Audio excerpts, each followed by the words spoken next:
Hey, got Michael and Mark here again with our career Ask Me Anything. And here is one that came in that was kind of a Ask Me Anything, but also they answered it themselves. So it came in from James, and he said, hey, Mark and, Michael, we've talked about, when it's time to leave, etc. And he said, are there simple questions that you would suggest for others to consider when evaluating their current job? Here's my three. Am I happy? Am I learning? Am I growing? And if you say, no to two or more of those, or two or three, I guess, of them, then it's time to quit. So what's interesting about this is he asked a question in a sense, but then he also answered it. That actually can happen in life. So we thought we'd actually take the question and run with it a little bit, because you might be in situations where someone says, hey, what do you think? Here's what I think. What do you tend to do in that case? What do you think is going on there? Mark, I'm going to start with you. What do you do when somebody asks you a question and answers the question before you can respond to it? What do you think is going on there, and what do you usually do? Yeah, I mean, it's important to recognize, Michael Leckie, that sometimes questions aren't really questions. They're ways of people getting forward their idea. And look, nothing wrong with this particular individual putting their idea forward. Good on them. Great to hear that. But you and I and everybody out there, we've all probably done presentations where the Q&A part of it comes and people are asking questions, and specific ones aren't really there for questions. They're there to put their point forward or maybe create some kind of argument.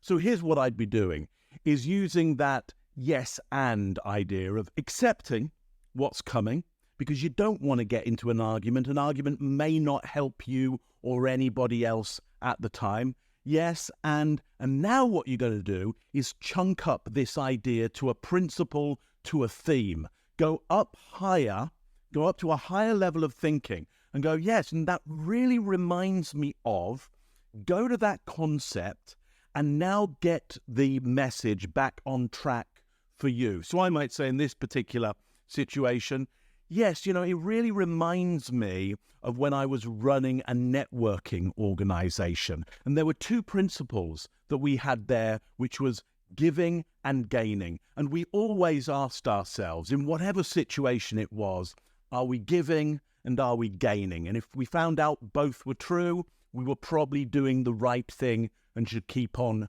moving forward. So yes, and that reminds me, and you can get yourself back on track and not get mired or entangled in the weeds of where somebody else wants to go. I like that. And I think you've taken it from the perspective of, what do you do if the questions maybe kind of are a little bit off-center or take you off track and you want to bring them back because there's a key message or something that you've been brought in to deliver, and it will disappoint the audience if you don't.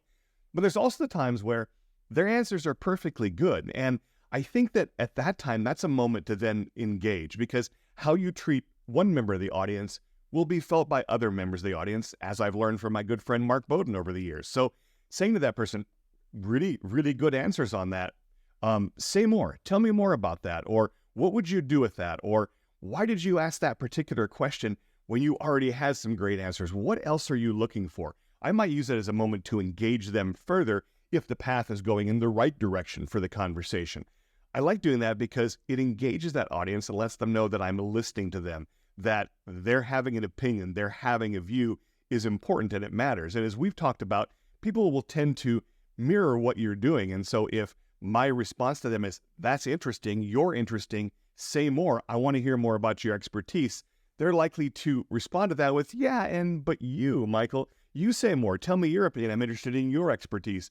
They'll treat you the way you treat them. And so really yielding that stage to them, if they're taking it in a good direction, can be something that actually gives you back even more of the stage and kind of ironically makes people more interested in you. So kind of there's two angles to look at it there, if it's taking you off center or if it's kind of right on course. I think both of those could work. We do love getting your comments and your questions, your observations, even your statements. Put them down below this video or get yourself over to Michael Leckie's website and stick them there as well.